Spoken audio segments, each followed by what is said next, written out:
Is everyone relaxed, chilled, got some snacks before I kick it off? Alright, so I'm gonna try to make this snappy.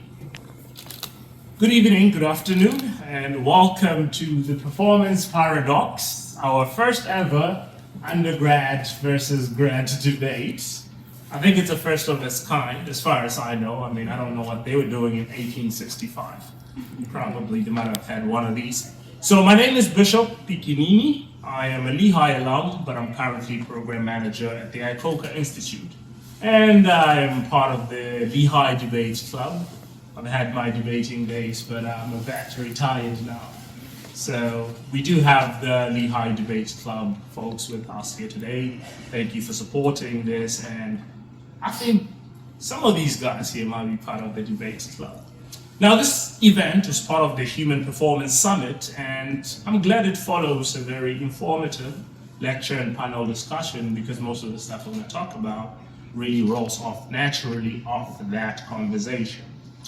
Well, why did we set up the undergrad versus grad? I think that's a fun fact. You know, when the mountaintop activation folks came and they were like, we're trying to get, people up on the mountaintop. And I looked at the event and I say, I think there's a problem. You guys are trying to make grads and undergrads friends. I think we have to introduce some beef. That would really get them going. So I think the idea of a friendly rivalry is what we're trying to get at, so that we can encourage more of the undergrads to come and rub shoulders with the grads and learn about the stuff that you guys are doing out here and get that intellectual, battle going. Now, today's debate tackles a question at the very heart of human potential. We heard all the incredible work that Haley and the folks are doing on campus, but the question is, are we innovating in the right way and for the right reasons? See, our campus-wide focus on sports performance and research innovation got us thinking, is more always better? Or are we chasing performance at the cost of purpose? Two teams, two spicy topics, to decide whether collaboration and optimization are the future, or just a fancy way to ruin a good walk. Now here's how it's going to work. We've got two incredible teams. We got Team Go Mode, which are the grads, Heather, SEO, and that's Chalo Boniface and Haley Whitney. Those will be our grads for today. And then we have Team Slow Mode. And we have Team Slow Mode, the undergrads, underdogs, maybe, I don't know, who think, first of all, Team Go Mode believe in full speed collaboration. We should be collaborating. And they believe in peak performance. We should be pushing the limits of human performance. Then Team Slow Mode, we have Andreas and Bobaka. They think, nah, we all need to breathe, nap, and stop pretending more equals better. We'll debate these two resolutions, one after the other. So the first one, too many PhDs spoil the sprint. Interdisciplinary teams slow down innovation more than they speed it up. And right after that, we're going to go to our second topic, which is really two sides of the same coin, if you think about it. Because the first one is challenging interdisciplinary research. But this one is going more to the heart of the problem. Should we even be doing this? Enough for the superhumans. We should stop trying to optimize athletes and start optimizing joy and sleep. I've already introduced the teams. We're going to go straight to round one. Now, the format, each team is going to have 2 minutes to open or propose the main argument on their side. And then the second speaker is going to have 4 minutes to expand or rebut. And we are going to start, I believe, with Team Go Mode. You have 2 minutes. Too many PhDs spoil the sprint. Interdisciplinary teams slow down innovation more than they speed it up. I think the easiest example to start with to support this argument It comes from my own experience here at Lehigh. I was actually a part of the College of Arts and Science as a statistics major, and through the interdisciplinary programs we have here at Lehigh, such as creative inquiry, I was able to connect with this lab and get a jump start on what is now my PhD. So I'm essentially a year ahead of what I would have been. And I get to learn from those in my lab that are bioengineers, that are mechanical engineers, that are chemistry majors, those sorts of things. And I think the biggest thing is communication that can stop you or slow you down or get you going faster, right? So it's not exactly the number of PhDs that you have, but more so, how do you properly communicate in order to get that work done in an effective way? You know, back in Kenya, they say one thing. Kidole kimoja hakiui chao. Which means you cannot kill a tick or a bedbug with one finger. Collaboration is key. And I believe too many PhDs don't slow down innovation, they speed it up. So welcome to our team. All right. Perfect. Thank you very much, Team Go Mode. Now I'm going to... big round of applause. Still slow. All right, Team Slow Mode. Too many PhDs spoil the sprint. What do you say? So, just to start off, I'd like to reference maybe like a historical figure, since you said an anecdote. Albert Einstein was someone who had like maybe not formal education, but he was a genius in quantum mechanics and physics and relativity. But he knew what he was doing, and he did this maybe not interdisciplinary. I think that the thing that we have to reference is that an interdisciplinary team is a team who has a breadth of knowledge in different facets. But with this breadth of knowledge, we say that it slows down innovation. Because if you have someone who's effective in, let's say, physics, they know everything about physics, maybe not everything, but they have a wealth of information available to them, and they can consult to the internet. And this could allow them to make even better innovations than would have occurred if they have to, say, consult a bioengineer. They could just go to the internet instead. Yeah, our biggest contention is the fact that the failure of having too much interdisciplinary team members is the fact that communication does break down. You're spending more time bringing other people from other fields up to speed in what your respective field is, that you are retracting time that can be given to just working on whatever goal, whatever topic, task that you want to achieve. You're spending more time on that and less on actually building up what you want to do. All right, thank you very much for those openings. Now we're gonna get and dive deeper into it. That was just a presentation. The other team is like, of course, we need interdisciplinary research. And the other team is like, no, specialization is the way to go. You know, just Einstein it. Go into your lab alone, get stuff done. You don't have to explain the stuff to economists. You know, psychologists don't have to get physics because you'll spend more time trying to do that. Okay, fine. Let's go back to Team Go Mode. You guys have 4 minutes to rebut their position and reassert their own position. The 4 minutes start now. Well, I'll start by digging into what you just said. Albert Einstein, as you say, that he had very many facets of learning, right? In his head, that was interdisciplinary. That's something sort that I noticed. Now, in regards to it slows down thinking because of, silos and communication and everything of that sort, I think we should take a step back. It's a common problem given to people from different fields, yes. But what do we seek from these different people? It's the way they think, the systems in their thinking, not exactly teaching a philosopher physics. But we want to explore his thinking process through this unique problem that we are facing as a group. And through that, we come up with rich solutions. If we look at McKinsey, they rely on interdisciplinary efforts to come up with solutions. The best brains out here. It's that collection of minds, thinking processes that we look at. So I just wanted to highlight that that's where we're coming from. Yeah, and I think you're arguing that, just going on the internet by yourself is more effective because you're not wasting time communicating, but are you not wasting time querying?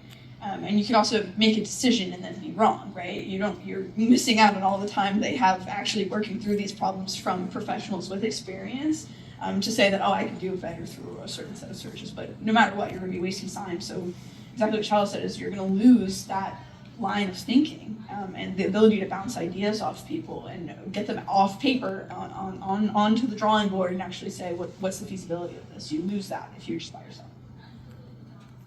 How are we doing on time? 2 minutes more. Still got 2 minutes. Oh, This Can I introduce this then? yes.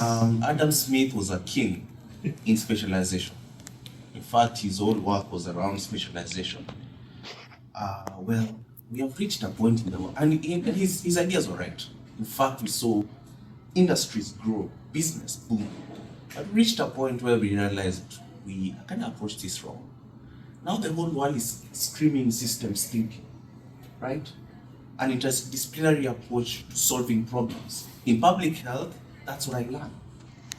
The idea that, hey, maybe problems are so interconnected that we cannot solve them by one dimension of thinking. Maybe the human experience is so interconnected that we cannot exploit its richness through one siloed space. And again, I say, too many PhDs don't spoil the sprint. They excite things and they get things going. And that's what we want as a society and humanity. All right, perfect. Thank you very much. That's a good submission. Now, I'm going to go back to Team Slow Mode. You gotta punch back here. These guys are like, no, we are way past the era of specialization. We're into systems thinking and everything is just so interconnected. The Albert Einstein world is gone. What do you say to that, Team Slow Mode? I think the big thing is systems are great for solving a problem. You have a problem, you approach it with a system, with a team of collaborators to address it. But to truly drive innovation, it's a solitary thing. It's one person has that spark, has that idea pop into their head, and then they go out to bring it into the world. That, I think, is the divergence. You see a problem in the world, you work with a team to fix that problem, but when you want to bring life-changing stuff, life-changing innovation to the world, that comes from inside. Sure, you can bounce ideas off of other people, but it is a more solitary thing. Like, when you have too many PhDs, you say you have this innovation and you want to bring it out. Having too many people around you clouds it. You lose focus on what you're ultimately trying to achieve. You're working through the politics of a lab environment as opposed to truly setting your mind on the task that is in front of you. And I think that's where it kind of diverges. When you have a team of biologists, physicists, all that, they're great at solving the basketball logistics and optimizing the best team. But the innovation doesn't come from that. That's solving the problem of optimizing the game of basketball. The innovation will come from someone seeing this and going, wait a minute, we can apply this here. And I think that's where it kind of diverges. Do you have anything? Yeah, and just to kind of rebut, I guess, with you, just starting off with him, he said that you are looking through an interdisciplinary lens, through a different perspective. And we do not say that that's not a good thing. We're just saying that that takes more time in many different aspects. We say that interdisciplinary teams slow down innovation. We say that specialization is better because you can specialize in something. You have a breadth of knowledge about it. Say you go deeper, you get that innovations part, like my partner said. You can go deep into that innovation, and since you already have this wealth of knowledge, you can grasp from that. You can make an even bigger innovation in that. You also say that the internet may be just like not the best aspect, but interdisciplinary, again, we don't say that that's a bad thing. We just say that it's slower than having a wealth of information available to you and not consulting that would actually be in your harm because you're learning more and more, and then you can apply what you know in specialization, and you could apply that to the innovation process to expedite it. We can make it faster through our lens in specialization. There's additionally the aspect that an interdisciplinary education is not an interdisciplinary team. I think both sides would agree that to drive innovation, you need an interdisciplinary background, because then you could kind of pull on all those aspects, which doing it internally is quicker than having to write the email to the bio professor in the next department. Having the background knowledge to then make the proper query on the internet to solve your issue is faster, quicker. All right, thank you very much. That was a good job there. So they're like, well, it might take many teams to solve problems, but I don't think it gets you innovation. For innovation, you need a spark, a drive, and somebody to go at it. And they believe that's faster, and you can get interdisciplinary education. That was an interesting point. But the interesting part is, we do have a Q&A. I'm going to open it up to the room. You've had both sides. Please fire at them with questions. And please make them very good. Keep it short. What do you guys think? You can ask either side of this. We have about 5 minutes for questions. Yes. For example, I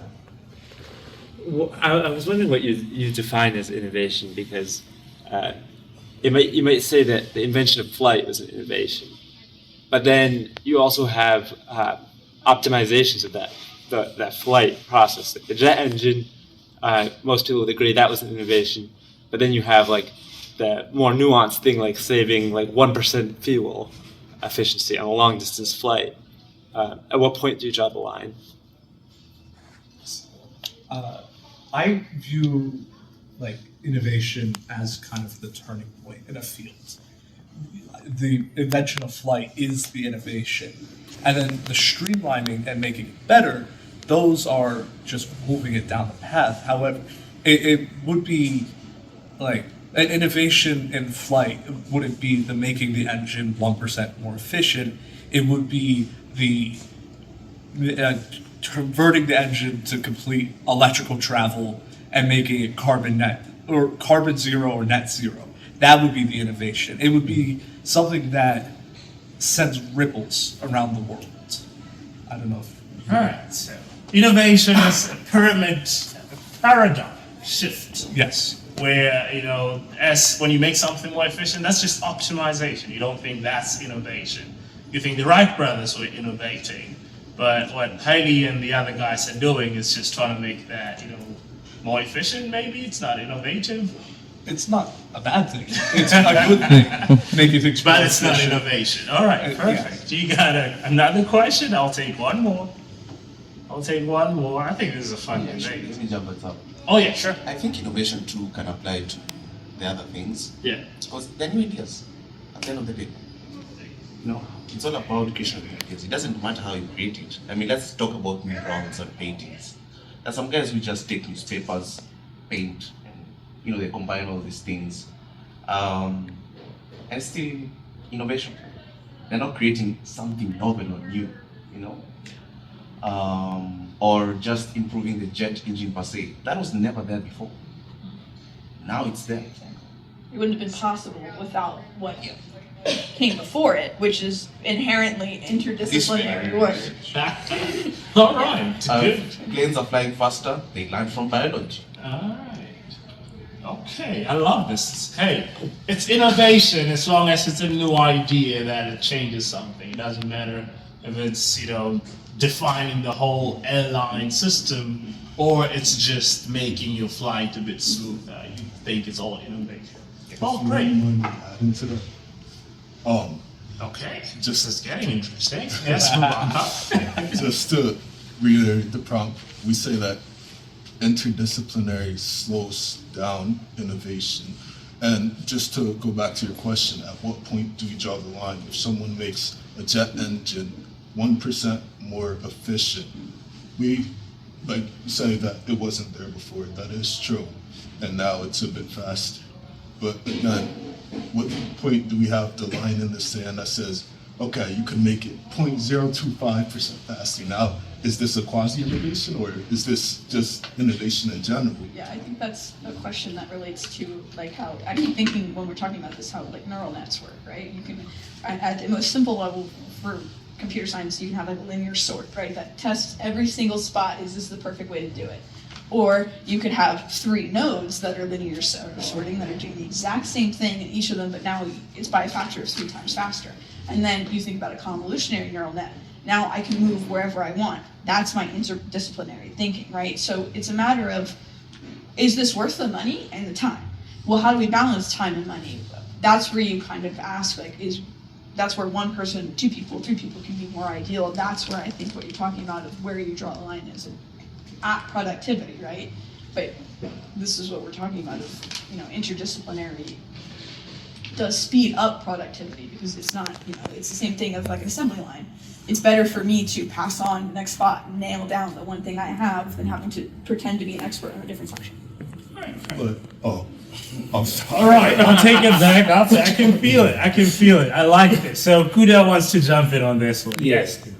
Because, one thing is, everyone wants interdisciplinary teams, but no one 1 minute. no one is willing to do the work for it. So Lehigh as a university has actually struggled to have interdisciplinary teams, even let's say within the engineering departments. Yep. So till today, we say there's interdisciplinary teams, but a lot of them are actually siloed. So what do you guys say that, yes, interdisciplinary teams work when it's actually established, but that time, people don't have that long time frame to be able to wait for that. So how is it worth it if we don't see it happening in our own institution? Is it worth the wait to get the biomechanists acquainted with the philosophers? Or is it impossible? It depends. It depends. And that's how I was taught to answer questions. I'm an economist by trade. All right. So it could be true, it could be not. But the reality is, how are you looking at it? From a long-term perspective or a short-term perspective? If you're looking at it from a short-term perspective, maybe they don't work, but give them time to grow and nurture. When that interaction comes through, then you realize, oh my goodness, this is how things are supposed to work. This is how humanity is supposed to strive forward through interdisciplinary things. So the long-term perspective on those short meetings, you might not see the fruits yet, but maybe make them 10 or 5.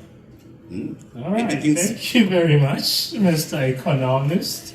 It depends on the time frame, he says. If you look at it from a narrow point of view, maybe it's not worth being in a 2-day conference trying to learn what the other guys are doing. Maybe in 50 years it'll pay off. Who knows? Thank you very much, my wonderful audience. We're not done. We're gonna go to the second one. Just to remind you, the second one says, all right, we've just argued about interdisciplinariness. That was arguing around the issue. Let's get into the issue. Enough with the superhumans. We should stop trying to optimize athletes and start optimizing joy, sleep, snacks, and breaks. Are these student athletes just glorified labyrinths? Somebody was talking about hooking up machines, and I quoted something from the audience saying, we try to make them feel human when we're doing this. Is that pointing to the fact that we know that the experience we're putting through is not really a human experience? So, teams, I think team go mode in this one, where are we? We are in round 2. Same format, opening, rebuttal, and a Q&A. Now, enough with the superhumans, slow mode says, enough. You guys are like, no, we should be pushing for peak performance. Should be getting athletes to the limit of human performance, even if there is. If there isn't a limit, we should go reach for the stars. I'm going to, now this time, start with team slow mode. You guys says, enough for this superhuman stuff. You have 2 minutes. So I think the big thing is, what is ultimately the purpose of an athlete is to go on a team, whether as an individual or part of a team, compete at the highest level of human, as a human. And I think the best way to really look at this is to look at who people consider the greatest of all time in a certain field. And let's take basketball, for example. Like Kobe Bryant, Michael Jordan, Kevin Durant, Kareem Abdul-Jabbar, like LeBron. There's a long list of people in the discussion. And outside of stat lines, what really unifies them all is work ethic. It's not anything external optimizations to them. It's them themselves having that drive to push themselves to the peak of human physicality. And that's where, as a coaching staff or whatever, the optimal way to approach it is to focus on the joy of the athletes. You think Kobe Bryant was getting up at 3 a.m. every day to shoot hoops because he hated basketball? He found joy in it. He found joy in the work ethic. You bring, as a coaching staff, that kind of passion for the sport from the players, you will get players that will stay the extra hour after practice running the laps. You'll get the players that they run 24 miles in the week and they're ready to go another 24. Like they will have the spark, the drive that not necessarily external factors need to bring. There's this story with Kobe that he got injured. He told the coach that I'll be back when I'm back, and 30 seconds. And he did that. His love of the sport let him take the time off and come back at peak form because of his love of it. I'm sorry. Do you have anything you want to add? All right, great. So they say, look, we don't have to hook these guys up to machines and get them testing their O2 levels. Just bring joy back to the sport and they will push themselves to that limit. And if they think they've reached their limits, let them. Don't try to look at the data and say, you got 10 more laps in you. What do you say, Team Go Mode? Okay, so Kobe Bryant was a very funny example to bring up because he is like the poster child for allostatic load. Here's what I'll say, is that Kobe Bryant played basketball from 1998 to 2016, right? Until he retired. And there's like the infamous that he'd stay in the game when he tore his Achilles to shoot his free throws so that if he could go back in, which you could go back in. He pushed himself to the utmost limit at every single turn. And he played for 18 years. And look at LeBron James. How old is LeBron? How long has he been playing? Over 20 years. They say it's like a well-known stat that goes around that LeBron spends over $1 million a year on his body, right? So investing in our bodies allows us to continue that joy in the sport. So it's not optimizing for the purpose of performing to your highest level, which that's honestly what the athlete wants. It's optimizing to balance the mental life aspect with the game aspect. And let's be honest, I love sports these days. And for the people who are from a different generation from us, don't you agree sports are more fun these days? You know, when these guys, Curry is over there shooting hoops, well, the guy is attached to some robotic stuff and they are investing on all these systems.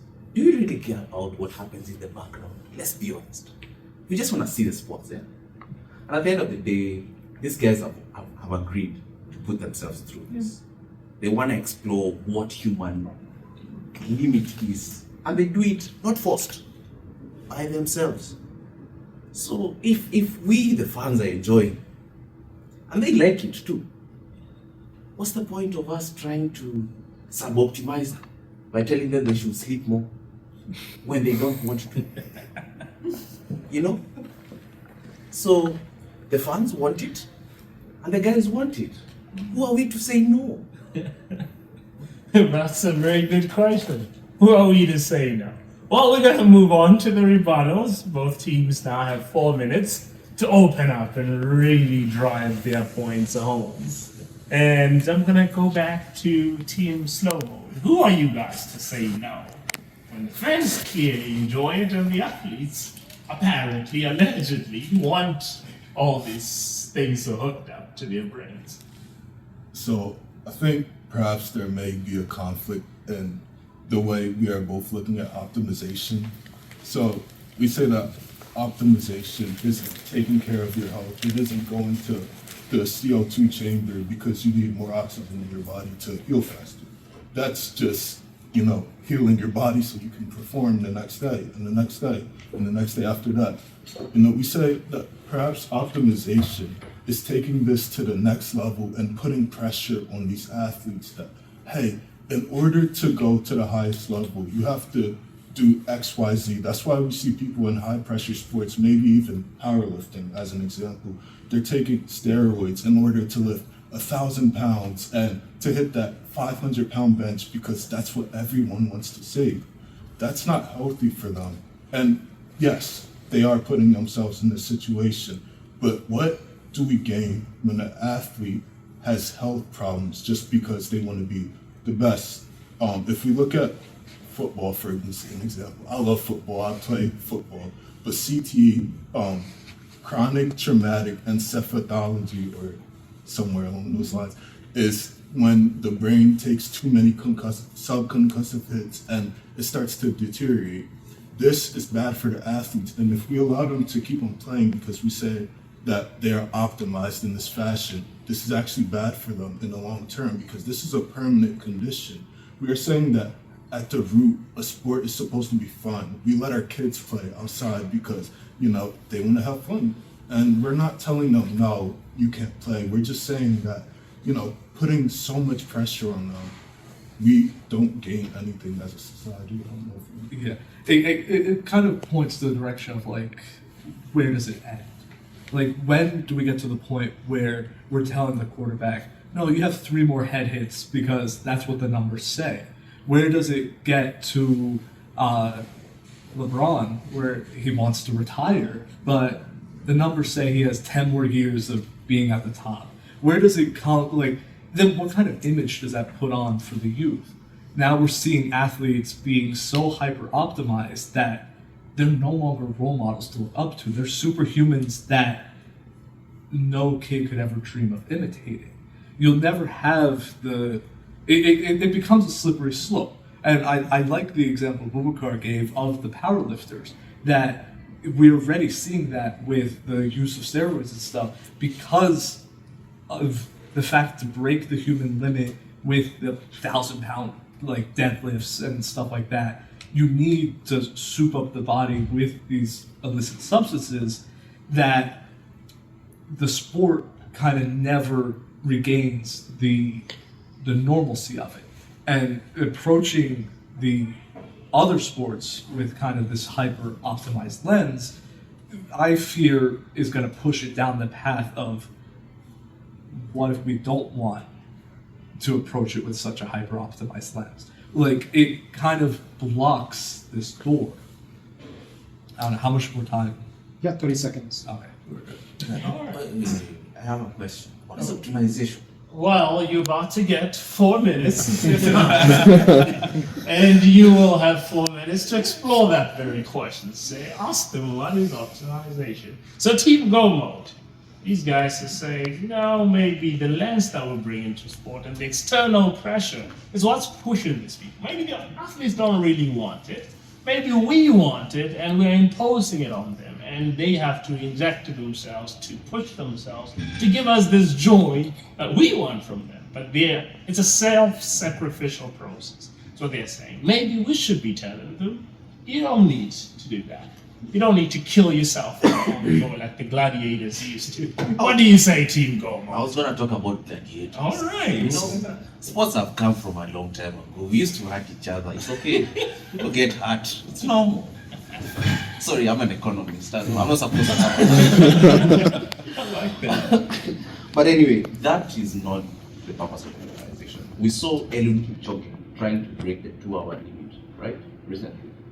We didn't optimize him that much. We just gave him better shoes. And of course, put a vehicle behind him and lights to just keep him going. Yes, the training was a little bit intense, but they say, in no one, that was just recovery. You see, when we're optimizing these people, we're optimizing them in numbers. Yes, we can do some analysis and tell them we can play these games, but they choose to. I will let the sports person Yes. destroy them. I'm sitting here because that's exactly it, right? Is you're trying to define optimization. What I'm hearing from you guys is you're trying to push peak performance.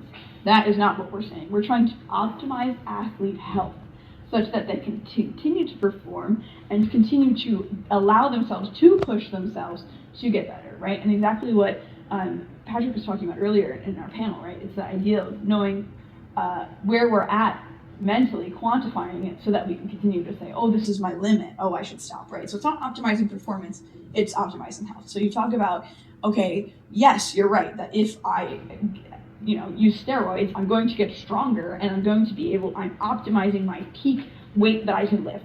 But now let's talk about my cardiovascular health, right? So if I look at the athlete holistically, I'm not optimizing their health. I've optimized their strength, which is why it's so important for us to come in and do what we do. Because right now, that's how coaches think. They want to optimize peak performance, right? We want to get them faster. We want them to feel more confident. Okay, that's optimizing that, but you're not optimizing the athlete as a whole, so it could be detrimental to their performance.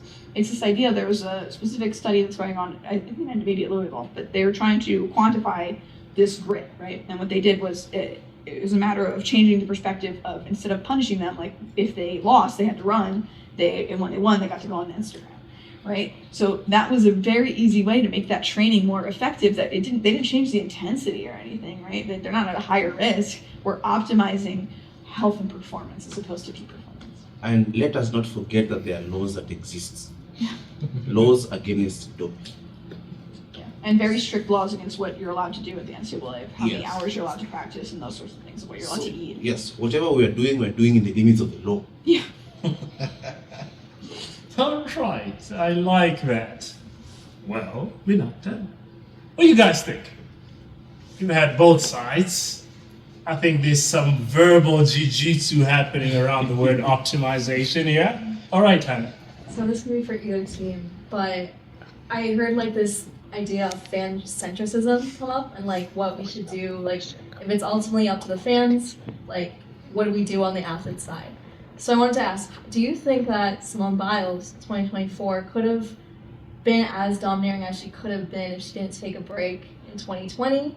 And had she not taken a break in 2020, would the fans have received that kind of validation in 2024 when they saw her win so much?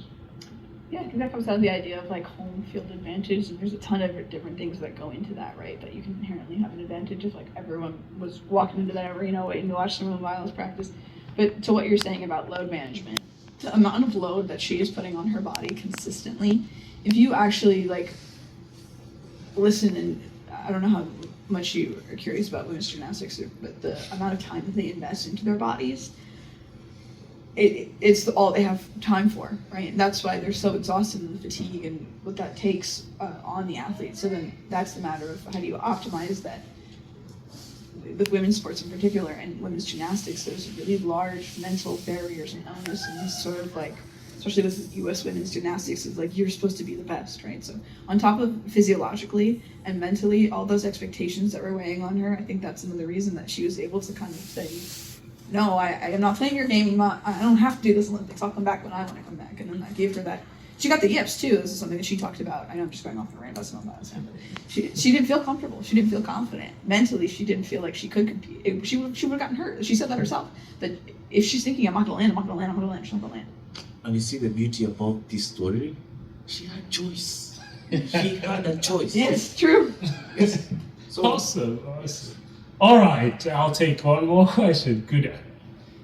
So, Team Slow-Mo, how come you're saying that optimization is not good when your position is supposed to be actually advocating for optimizing joy, sleep, and snack break?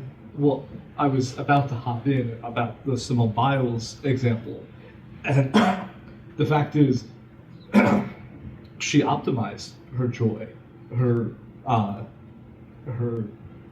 taking a break, her sleep, like her snack breaks. She took the 4 years off from competing because that is what she needed to come back and be at the best. And that's what it goes back to the opening about the work ethic, inspiring the athletes to do what's best for them and keep in touch with themselves and to take the snack break when they need it, as opposed to listening to the coach about their caloric intake, about their taking the numbers. It's the more humanistic approach. It's you don't let the computer tell you that they need to take a break. You ask the player, hey, do you need to take a break? You have the coach be like, come on, you can push, but the coach also needs to be in touch with the player. It's the humanistic approach. How do you think that player feels if they have to be the one to tell their coach, I can't do it? As opposed to having objective, quantifiable data to say that they need a break and it's for their benefit. But a good coach... That's not how that works at the NCAA Division I level, buddy. A good coach wins. That's true. But if a player is afraid to tell the coach something feels wrong... They're not afraid, but they're afraid of their playing time. Getting that taken away. So then, instead of making it the onus on the player, you The numbers, Joe. But now it's just a computer telling the it's a player. holistic algorithm, because we do not just things for wearable devices, but we ask them how are they feeling stress-wise, how are you feeling, how much food are you eating today. There's a variety of different questions you can ask. So again, you're not optimizing performance, optimizing health. It feels like a bigger an issue. Apple Watch is really good. It can predict sometimes if you have problems with your heart. So if the person doesn't even know, and the computer is already knowing these things, that's optimized. Interdisciplinary. Alright, perfect. So I had in this what I call the lightning crossfire round. That was me just shooting quick jab to questions which you had 30 seconds to answer. And I'll just be firing them at you, and I won't go as fast. And I think we've had a really good wrestle, and I enjoyed this. I think we need to do more of this. What do you guys think? I think this was a good first one, and I'm hoping we do more of this. So I'm going to sum up everything. I'm just going to throw quick jabs. Each one of you from either team can take it, go 30 seconds, and after a minute. Is collaboration just a buzzword to justify more meetings? What do you guys think? Did you write all these? Yes, I have the question. You have fun writing these? I was up all night. I'm like, I'm going to love this one. I mean, again, I'm an economist, so I have to say this. Yes. The essence of collaboration is communication, right? Yeah. I mean, do we think communication is just a buzzword? No. Collaboration actually steers teams forward. Collaboration allows different ideas to come together. Collaboration allows humanity to be humans, because that's the very essence of humanity, to interact, to collaborate. Is a trait in us. In fact, we strive for it, right? Collaboration is human. That's my whole argument. So it's not a thing for meetings. No. It's just human nature for us to want to input different ideas together. That's why artwork borrowed from this, borrowed from that, and in the end they learned how to do this, and then we became, artists. Yeah. Try working in corporate. See how much you want to those conferences. But all right. In corporate. Yeah, that's fair. That's fair. Some people really do want to the conference. They want to touch back on the last meeting, and some people feel like, hey, I could do with less of these. What's the deal with doping, though? I mean, if we want to push the limits, can't we just let people inject themselves, break the record, see how far we can go? I mean, how is it different from those CO2 masks and things and data? I mean, it's just science. We have this chemical that if I can inject in you, it'll make you run faster. What's the deal? What's the bias against drugs? Downstream. Who wants to take a jab at that? So doping is Are you about to be on the benefit on the pro? no, man. Doping's awesome. So doping is inherently chasing the physiological reactions in your body. you're you're not optimizing your body by dope. You're harming yourself to try to push yourself even farther, like marginal benefit in economics. You gain some people wouldn't do it if there wasn't some type of benefit. You can become faster, you can become stronger. But at the end of the day, your health is on the line, and people, you can see them getting more acne, they're aging, their hearts literally age at an accelerated rate when they dope. That's very different from the leg brace that goes around, more oxygen to, because that's like optimizing your health. And I know we're not debating right now, but I'm actually for like optimizing athletes in general. I know he's an opposite. That's why I put him on this side. LeBron slam dunking at 80. Right. Yeah, I want to see the brother. No, but I just feel like you guys get something against drugs. I think it's science. I feel like if it was legalized tomorrow, you guys will be coming here and say, really, this is safe if you take just 10 milligrams. It's inhuman. I think it's inhuman, right? It's inhuman. There's a point where we reach when we look at things and I mean, I don't have a heart, but let's be honest, there's some things that I can't allow, you know? It's the slippery slope. I tried for the dope, you Yes. guys. I tried to put in a Good good word. Last question. When did average stop being good enough? In the beginning, Yeah, day one. when God created, When is good enough not good enough? Like, Well, I think it's just not enough these days to just be good enough, man. You have to be a super freak human, jump over. It used to be like if you're really good and nice, you can shoot hoops, and that used to be the thing. But now it's just you're just not. wait, You can't be average anymore. I have a question. Why did you come to Lehigh? Pardon? Why did you agree to come to Lehigh? Well, I It's agreed to the come. best of the best. You could have gone to your community college. Yes, Why didn't and you? I could have went to Harvard or Stanford Yes. or Oxford. You didn't choose average. You chose. I chose good enough. You couldn't. Oh, yeah. Oh, Mistake. oh. That's house. Lehigh was number 15 according to Wall Street Journal. yeah, 14 year before. Yeah, but is your point saying that if I went to my community college, that would have been a bad thing? No, I'm just saying that. You What would should have been wrong chosen- with that decision? Let's say I didn't choose Lehigh. You would have chose average. Yes, We what would wouldn't have have been friends. That's a good one. No, I'm saying like I'll we give wouldn't you have that. gotten to interact. I'll give you that one. You win. I wouldn't have met Charlo and all this wonderful. You could have tested Round of what your applause. I mother's think that house. was good.